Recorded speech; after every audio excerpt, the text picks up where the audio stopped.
Devemos estar em Agram às 10h20. Faremos contato, então. Estou procurando o LAM-470. Um jato cai do céu na Namíbia, matando todos a bordo. Eu nunca vi um avião tão destruído.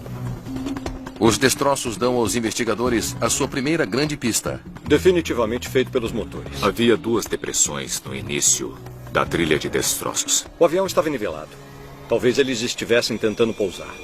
Mas quando os investigadores ouvem o gravador de voz da cabine de comando, Algo está acontecendo naquela cabine. Aumente. alguns sons estranhos apontam para uma possibilidade perturbadora. Mas o que...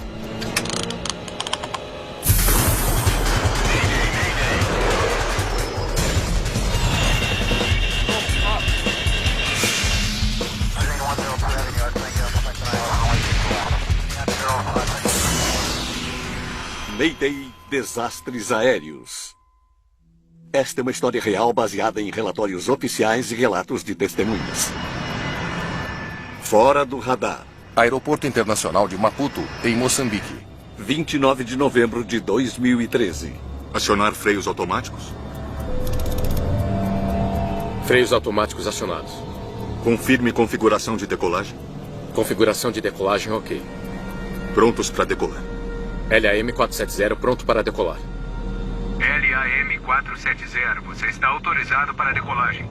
Entendido, Torre de Maputo. LAM-470. Aqui vamos nós.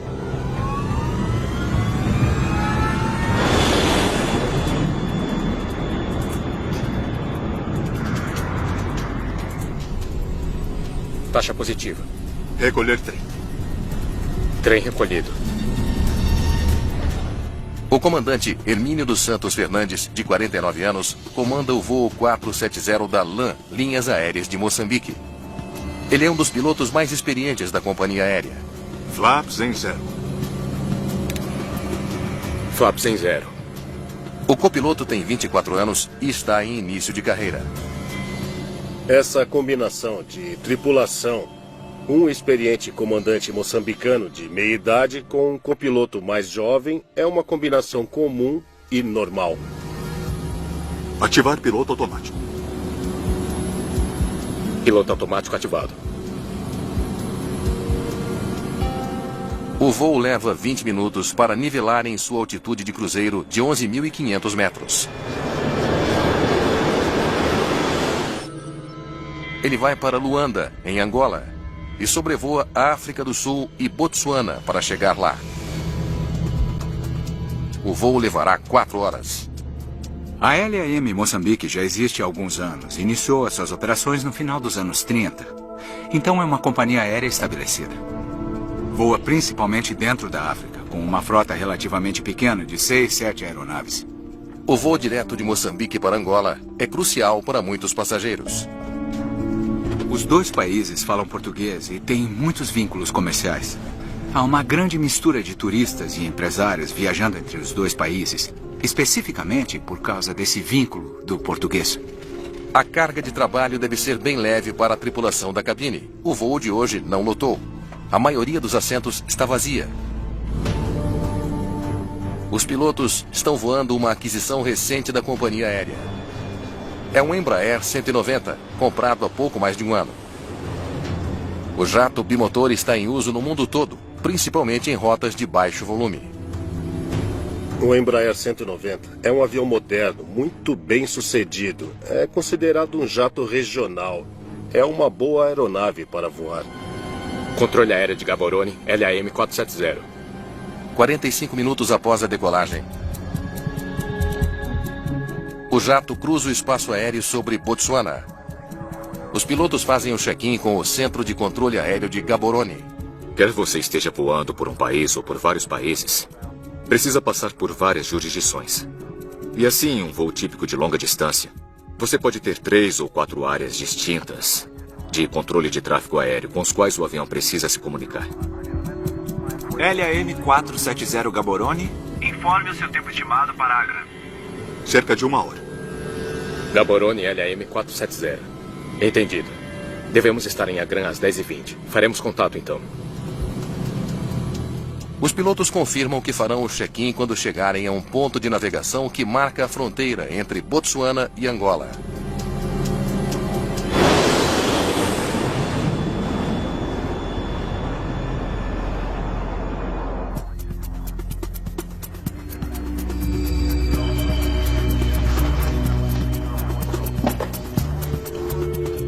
Faz 1 hora que o controlador em Gaborone se comunicou pela última vez com o LAN 470.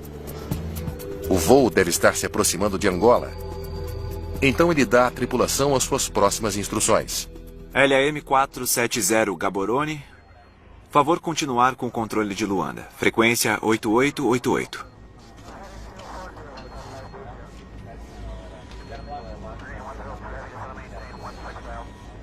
LAM 470 na escuta.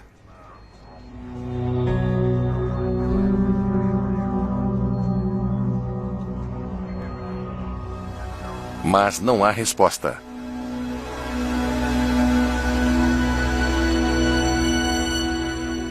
Cinco minutos depois, o controlador de Gaborone entra em contato com o controle de Luanda, em Angola, para descobrir se eles se comunicaram com a tripulação. Eu estou procurando pelo LAM 470. Você está em contato com ele? A transferência deveria ter sido feita de Angola para Luanda, mas ela nunca aconteceu. Luanda ligou de volta e disse: o avião não está aqui. 5 minutos antes da hora prevista de chegada, o LAN 470 ainda não fez contato com o controle de Luanda. Eles entraram em contato? Nenhum dos controladores sabe onde o LAN 470 está. Ele desapareceu. Não há pedidos de socorro ou qualquer sinal do transmissor localizador de emergência do avião. Agências de investigação dos 3 países onde o avião poderia estar são notificadas: Botsuana, Angola e Namíbia. O último contato foi às 9h19. Vamos começar por aí. Os investigadores de cada país verificam os seus sinais de radar gravados para ver se conseguem rastrear o Embraer 190 desaparecido. São os namibianos que encontram sua rota. Ali está. Membros da Autoridade de Investigação de Acidentes Aéreos da Namíbia analisam o seu sinal gravado. Os namibianos tinham as informações de radar que os mostravam em cruzeiro. E depois até o desaparecimento do sinal fora do radar. Ok, aqui vamos nós. Está começando a descer. Os dados mostram que o voo 470 estava voando normalmente a 11.500 metros. E então começou a mergulhar em direção ao solo a uma velocidade surpreendente. Está voando muito rápido. Eles observam o sinal por 6 minutos. Ele mostra o avião caindo mais de 9.000 metros. É mais do que o dobro da taxa normal de descida. É isso aí. Sumiu. Ficou claro que a aeronave estava em cruzeiro e desapareceu do radar a alguns milhares de metros acima do solo. O que condiz com a aeronave tentando pousar ou com algum outro problema que provocou a sua queda. O sinal do radar desaparece quando o avião cai abaixo de 2.000 metros. Mas mostra que, a poucos quilômetros da fronteira entre Botsuana e Namíbia, o LAN 470 estava rapidamente se aproximando do solo. Sim, estamos verificando pistas de pouso na área agora. Não vejo aeroporto algum perto de sua localização conhecida. Os investigadores esperam que os pilotos tenham conseguido descer em algum campo de pouso. Essa tripulação teve uma emergência e não conseguiu se comunicar com o mundo exterior ou estava ocupada demais mantendo o avião no céu para se comunicar. E talvez estivessem tentando descer em uma pista de pouso na área ou, no pior caso, fizeram um pouso de emergência longe de um aeroporto. Os 6 minutos que se passaram desde o momento em que o LAN 470 iniciou a sua descida até o momento em que desapareceu do radar deveriam ter sido suficientes para os pilotos informarem uma emergência. A questão é, por que não informaram? Aeronaves de busca e salvamento são acionadas para tentar encontrar o voo 470 das linhas aéreas de Moçambique.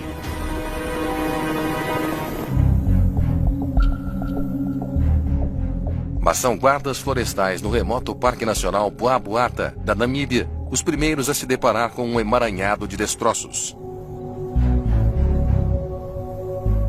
Claramente, é o voo 470 das linhas aéreas de Moçambique. Todos os 27 passageiros e a tripulação estão mortos. A área onde os destroços foram encontrados é muito remota. É escassamente povoada e é uma área muito aberta. O local fica em uma faixa de 450 quilômetros na Namíbia, entre Botsuana e Angola, colocando os investigadores da Namíbia no comando. Muito bem. Temos muito terreno para cobrir. Vamos encontrar o ponto de impacto. Essa foi a maior investigação que eles já fizeram. Foi a primeira envolvendo uma fatalidade em um grande avião a jato. Era uma aeronave de outro país, com passageiros de vários outros países a bordo. Então eles sofriam a pressão adicional de estar sob os holofotes internacionais. Eu nunca vi um avião tão destruído. A equipe vasculha os escombros em busca de pistas que possam ajudar a explicar o acidente. Os destroços podem nos dizer muito. E até a maneira como estão dispostos no chão é muito importante. O último gráfico de radar do voo mostrou que o avião estava em uma descida estranhamente acentuada, momentos antes do acidente. Mas o local do acidente dá detalhes importantes. Então o avião caiu ali e seguia nesta direção a caminho de Luanda. O voo 470 estava indo na direção correta. Não estava fora do seu curso. Os investigadores procuram outros padrões de destroços para ver o que mais podem descobrir. Aileron direito. Tome nota. Uma das coisas que os investigadores procuravam era ver se partes muito específicas da aeronave estavam dentro ou perto do campo principal de destroços, como a ponta das asas, o nariz da aeronave, a cauda da aeronave. Flap esquerdo. Essas partes da aeronave tendem a se soltar dela primeiro se houver um rompimento a bordo. Eles encontraram todas aquelas partes do avião. A aeronave estava completamente intacta quando atingiu o chão. No ponto do impacto inicial, os investigadores encontram duas valas quase idênticas. Vamos medir isto aqui. Havia duas depressões bem no início da trilha de destroços. –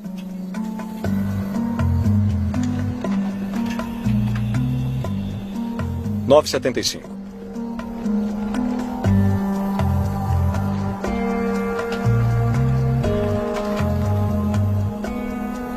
É a distância entre os dois motores. A distância que mediram era a distância entre os motores da aeronave. São idênticas. Então o avião estava nivelado. Isso sugeriu aos investigadores que a aeronave estava relativamente nivelada. É uma pista importante que mostra aos investigadores a maneira como o avião atingiu o chão. Os investigadores estudam o formato do local da queda. Estamos a 487 metros do primeiro ponto de impacto. O padrão dos destroços é longo e estreito. Quando vejo uma trilha de destroços que é tão longa e a aeronave está tão desintegrada, isso revela que havia uma alta velocidade vertical ao atingir o solo e uma alta velocidade para frente para os destroços se espalharem por uma área tão ampla. E isso geralmente indica que havia uma velocidade muito alta, não necessariamente um impacto de alta velocidade fora de controle contra o solo. A extensa trilha de destroços sugere uma possibilidade. Talvez eles estivessem tentando pousar. Para responder a essa pergunta, a equipe examina o trem de pouso.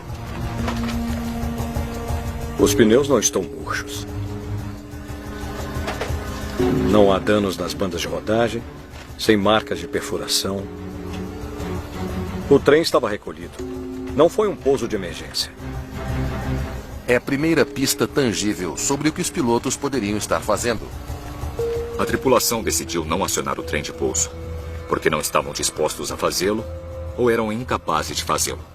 Se não estavam tentando pousar, por que voavam tão rápido?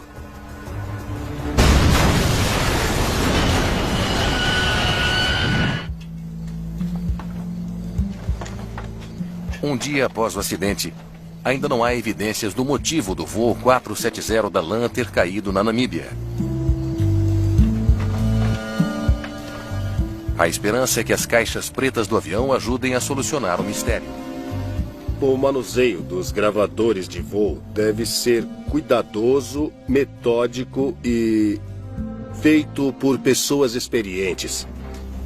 Porque você não quer fazer nada que estrague ou danifique os dados. As caixas pretas a bordo do voo 470 foram danificadas no momento do impacto. Elas são enviadas para análise. Logo depois, a NTSB, a Agência Nacional de Segurança dos Transportes dos Estados Unidos, ingressa na investigação. Falta alguma coisa? Acho que não. Eles enviam um investigador veterano, Dennis Jones, para a Namíbia. Não restaram muitos pedaços grandes. A maioria é de pedaços pequenos que encontramos espalhados. Ele investiga acidentes aéreos em toda a África desde 1996. E estavam tentando pousar? Não. Não havia evidências de um pouso de emergência. Mostre o que mais você achou. Fiquei muito impressionado com os investigadores da Namíbia. Eles haviam organizado tudo muito bem. Muitos locais de acidentes que eu encontro são caóticos. Eles desceram em um ângulo agudo. Então, imaginamos que o piloto tinha o controle. Algum sinal de incêndio a bordo? Não. Os padrões de fuligem indicam que o incêndio ocorreu após o acidente.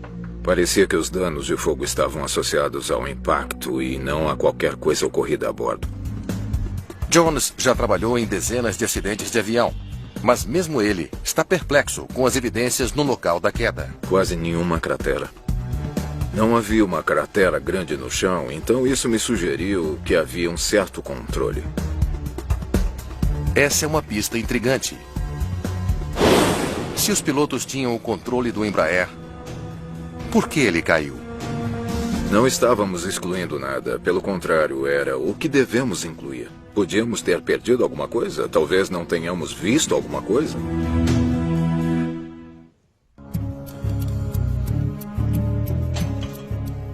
Os destroços e os dados do radar contam aos investigadores a mesma história sobre a queda do voo 470 da LAN. Tornou-se bastante evidente que foi um impacto de alta energia, porque a aeronave basicamente se desintegrou no impacto. Com uma descida tão rápida, os investigadores se perguntam se foi uma falha nos motores. Quando um motor a jato está funcionando, os rotores giram à medida que puxam o ar. A maneira como essas pás da turbina estão danificadas, elas definitivamente estavam girando com o impacto. Quando você tem um motor que gira a milhares de rotações por minuto e ele para de repente, ele deixa certos tipos de assinaturas que chamamos de debulhamento, em que os rotores são despojados e isso faz com que as pás fiquem separadas e achatadas. Parecem espigas de milho. E quando eu olhei para os dois motores, a evidência era muito forte de que eles estavam operando totalmente na hora do impacto. Uma semana após o acidente do voo 470, os investigadores descobriram tudo o que podiam no local do acidente. Agora eles precisam voltar o seu foco para outro lugar para obter respostas. Então, o que não vimos? Quando eu deixei o local, eu disse, certo, nós temos algumas respostas aqui, mas não temos todas. Podemos ter deixado passar alguma coisa. Vamos ver os registros de manutenção. Talvez fosse uma questão mecânica meio sutil e não muito óbvia na época. A investigação passa do campo para a sede da DAAI, em Windhoek, na Namíbia. Essa é a última inspeção? Parece que sim. Eles começam a investigar a maneira como a LAN mantinha o avião. 28 de novembro. O dia antes do acidente.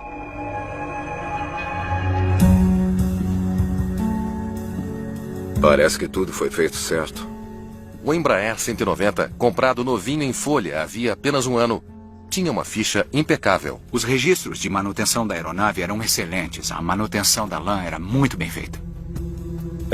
Não havia nada de errado com a aeronave. Não houve grandes falhas no sistema, reparadas recentemente. Nenhuma manutenção adiada que pudesse afetar qualquer sistema principal. De fato, foi submetido a uma inspeção bastante intensa, um dia antes do evento. Aqui vamos nós. Nada dizia que o avião em si não estava em sua melhor forma quando decolou.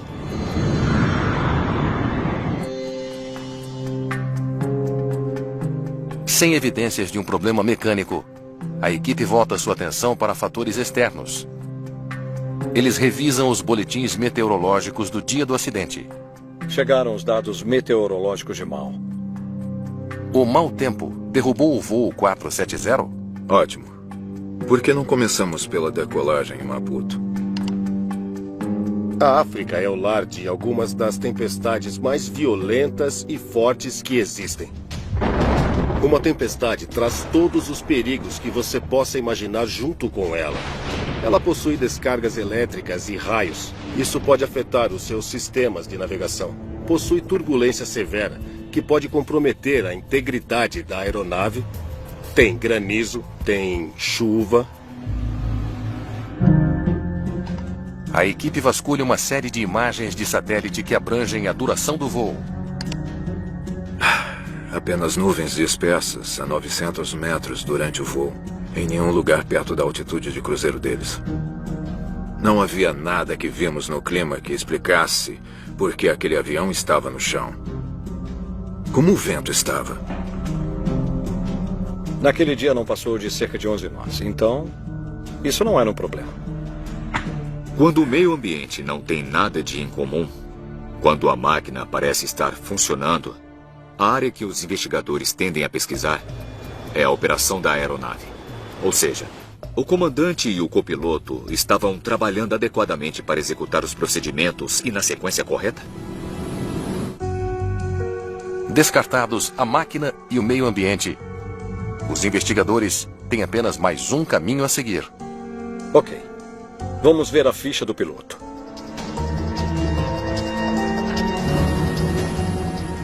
Os pilotos foram responsáveis pelo acidente do voo 470?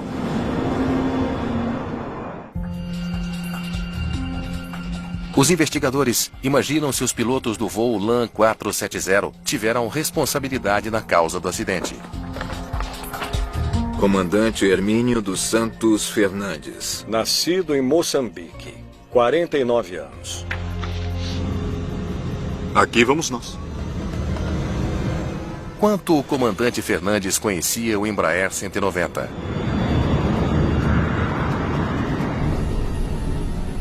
Taxa positiva. Recolher trem. Trem recolhido.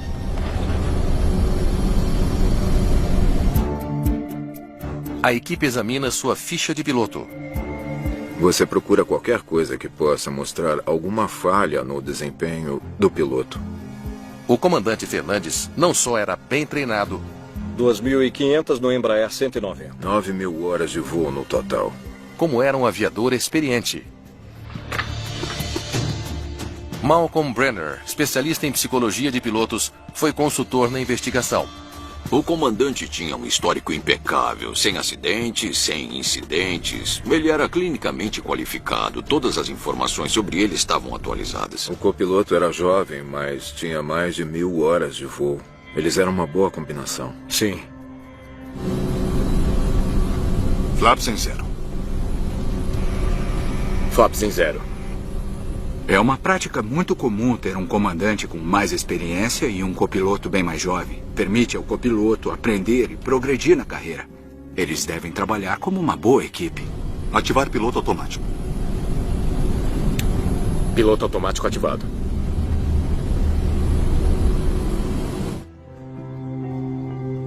Os investigadores esgotaram todas as vias de investigação disponíveis e acabaram sem nada. O acidente continua sendo um mistério. Notícia dos gravadores? Ainda não. Eu vou perguntar. Está bem. 2 semanas após o acidente, os dados do voo e os gravadores de voz da cabine de comando finalmente estão prontos para análise em Washington, D.C. Estávamos ansiosos para ver o que os gravadores tinham a nos dizer, porque nos ajudariam a definir a estratégia para o resto da investigação. Certo, estamos prontos para ouvir. Controle de Gaborone, LAM-470. LAM-470, Gaborone, relate o seu tempo estimado para Agra. Cerca de 1 hora. Gaborone, LAM-470. Entendido. Devemos estar em Agra às 10h20. Faremos contato, então. Os investigadores escutam a gravação com atenção e ouvem algo que desperta o seu interesse. Era apenas um voo de rotina. E o copiloto pediu licença para ir ao banheiro. Eu vou ao banheiro. O senhor tem um controle? Sem problemas.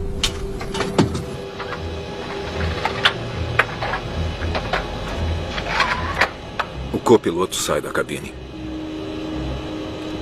O comandante confirmou tudo bem e o copiloto saiu.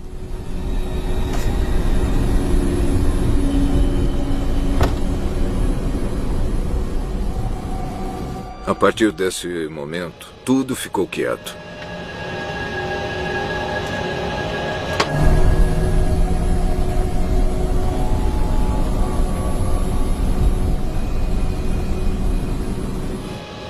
Trinta segundos se passam.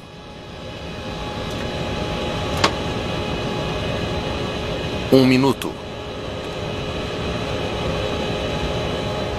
6 minutos de quase silêncio no gravador de voz.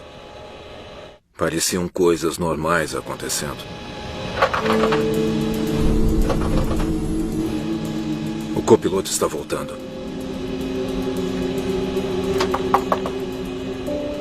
De repente, você o escuta bater na porta.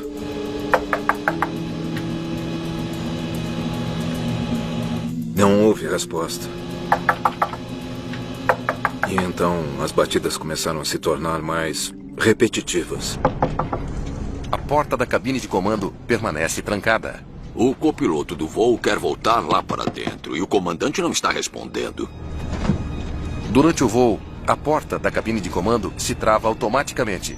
Ela pode ser aberta do lado de fora com um código. Mas o código não está destrancando a porta. E o comandante ainda não está respondendo. O comandante pode ter adormecido, talvez o comandante esteja um pouco tonto. Talvez se eu apenas bater na porta, as coisas voltarão ao normal. Ele vai me deixar entrar.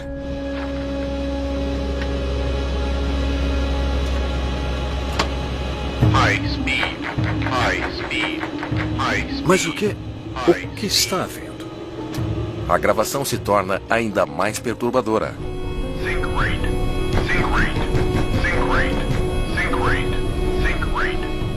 E então ouvimos o sistema de alerta de proximidade do solo dizendo subir. E foi então que soubemos que o avião estava descendo.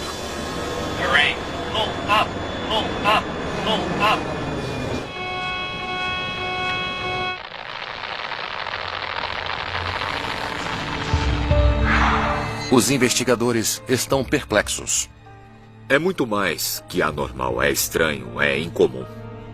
Não se espera que haja uma situação em que um piloto tenha sua entrada recusada na cabine de comando.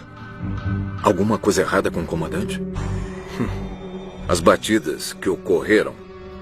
Não houve resposta àquelas batidas.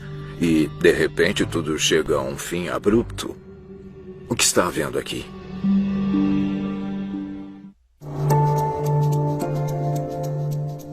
A investigação do acidente do voo 470 da LAM descobriu uma pista chocante. O copiloto ficou trancado para fora da cabine por 6 minutos. Até o avião cair. E parece que o comandante não fez nada para evitar o acidente.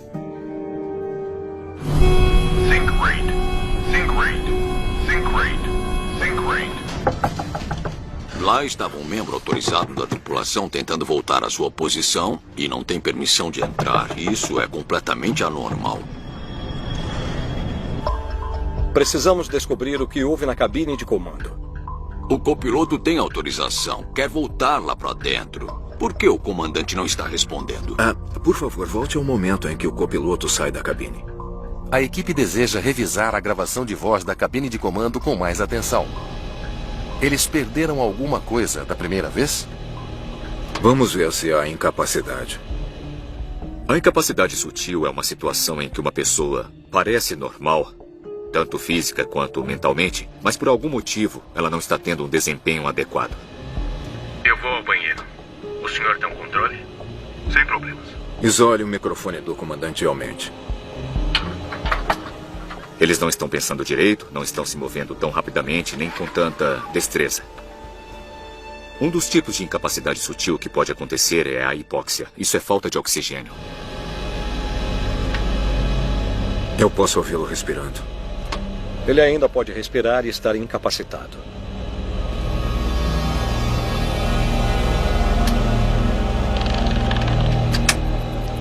Espere. Vamos ouvir de novo.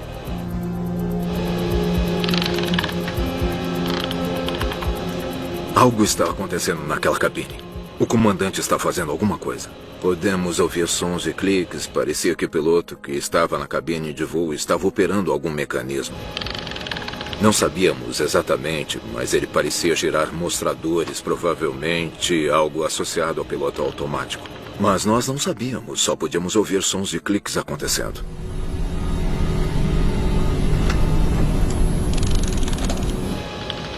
Ele está se movendo. Podíamos ouvir movimento, então parecia ser alguém que estava consciente. O que ele está fazendo? Inserindo comandos de voo? O que eles não ouviram foi ainda mais incomum. Eles não ouviram uma única palavra sair da boca do comandante. Nem uma palavra para o copiloto, nem uma palavra no rádio, nem mesmo uma palavra para si mesmo. Só havia silêncio por parte dele. A gravação leva a uma hipótese sombria.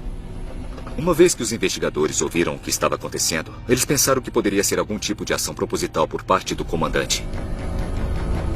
Um comandante que insere comandos, mas não deixa seu copiloto voltar para a cabine de comando, obriga os investigadores a considerar uma possibilidade perturbadora: que as ações do comandante foram propositais. Parece extremamente improvável que um piloto experiente e bem treinado derrubasse uma aeronave deliberadamente. A equipe precisa descartar todas as outras possibilidades antes de fazer essa determinação. Não sabíamos nada sobre o perfil dessa aeronave e o que estava fazendo. Munidos com essas informações, era possível correlacioná-las com o gravador de voz da cabine. Então, podemos concordar que o gravador de dados confirma que não havia nada de errado com a aeronave?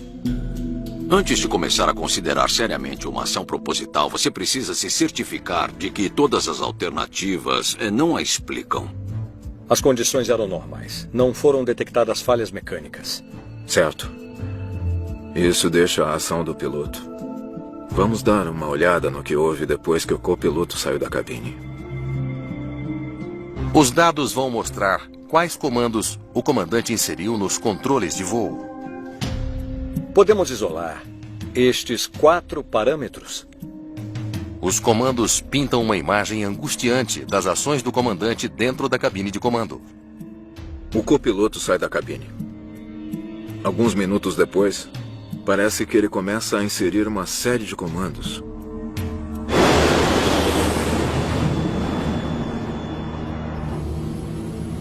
Eu preciso ir ao banheiro. O senhor tem um controle? Sem problemas.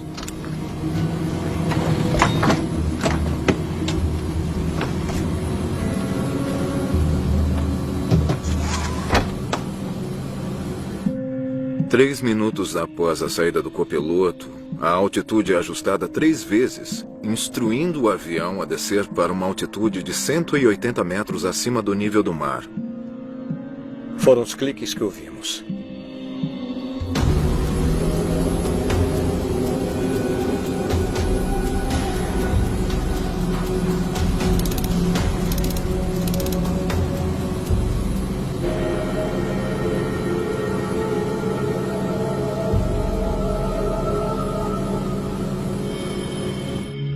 "180 metros é bem abaixo do nível do solo naquela área. Ele estava voando no piloto automático, que é o modo como você normalmente pousaria um avião. 3 minutos depois, o copiloto retorna à cabine.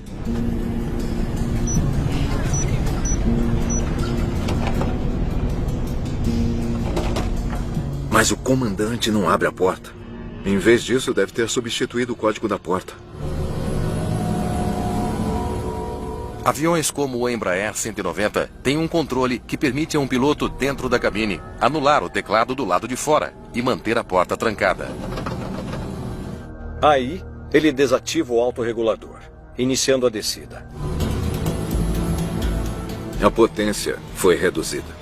Os aceleradores permaneceram na posição de marcha lenta. Esses mesmos tipos de comandos são o que você usaria durante uma descida no seu destino.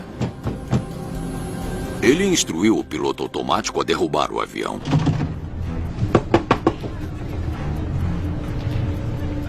Não consigo entrar.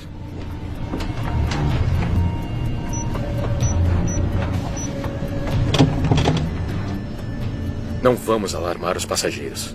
O copiloto tenta ser discreto. Comandante, o senhor está bem? A última coisa de que ele precisa agora é de pânico no avião. Com um copiloto batendo na porta, o comandante faz um último movimento. Ele aciona os freios aerodinâmicos. Os freios aerodinâmicos elevam os spoilers do avião.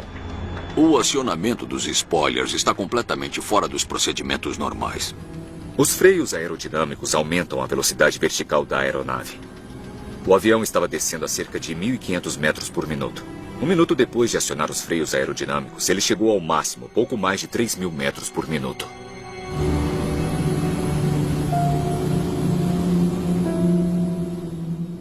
Durante a descida da aeronave, o comandante deixa o piloto automático acionado e não toca no manche. Os comandos que ele estava inserindo mostram que o comandante tinha um conhecimento muito profundo da aerodinâmica da aeronave e do comportamento dos sistemas.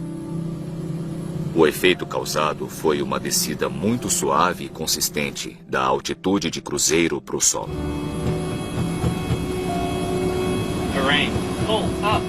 Tudo que estava sendo feito pelo piloto tinha o objetivo de derrubar o avião rapidamente. Comandante! Comandante, abra a porta. Em menos de 15 minutos, o comandante Fernandes deliberadamente tirou o seu avião da altitude de cruzeiro e o derrubou no chão. Essa foi uma ação proposital.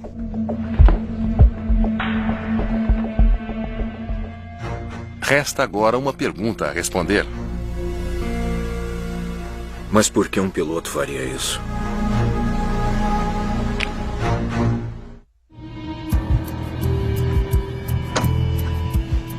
O comandante Hermínio dos Santos Fernandes era um piloto experiente de uma das melhores companhias aéreas da África. O que o fez levar o LAN 470 até 11.500 metros e depois derrubá-lo no chão? O que sabemos é que levou cerca de 2 minutos até o comandante trancar a porta. E então mais 1 minuto até ele iniciar a descida. E durante esse tempo, nós devemos presumir que ele estivesse pensando na vida. E se ele gostaria de fazer uma coisa assim. Sei, entendi. Você conheceu o comandante Fernandes pessoalmente? A investigação vasculha a vida do comandante, presente e passado. E ele parecia deprimido? Apesar de não encontrar anormalidades em seu histórico profissional e médico, os investigadores descobriram que, na sua vida privada, era diferente. Os investigadores encontraram vários traumas nos antecedentes do comandante. Ele estava separado da esposa havia quase 10 anos e o processo de divórcio ainda não estava finalizado. Problemas cardíacos? A sua filha mais nova teria sido submetida a uma cirurgia cardíaca por volta daquela época, o que teria sido muito estressante. E como se esses não fossem traumas suficientes para um homem... 1 ano antes, o filho mais velho do comandante havia morrido em um acidente de carro, que se acreditava ter sido suicídio. Fazia quase exatamente 1 ano. O aniversário da morte do filho teria sido por volta da época do acidente, apenas alguns dias antes. Então, com certeza, isso estaria em sua mente. Comandante Fernandes, é um prazer ver o senhor. Igualmente. A última coisa que aconteceu não é o que causa, mas o que pode precipitar. Pode essencialmente disparar a armadilha que já tinha toda essa energia acumulada atrás dela. O sol brilha sobre nós hoje. É um bom dia para voar. Sim, é mesmo.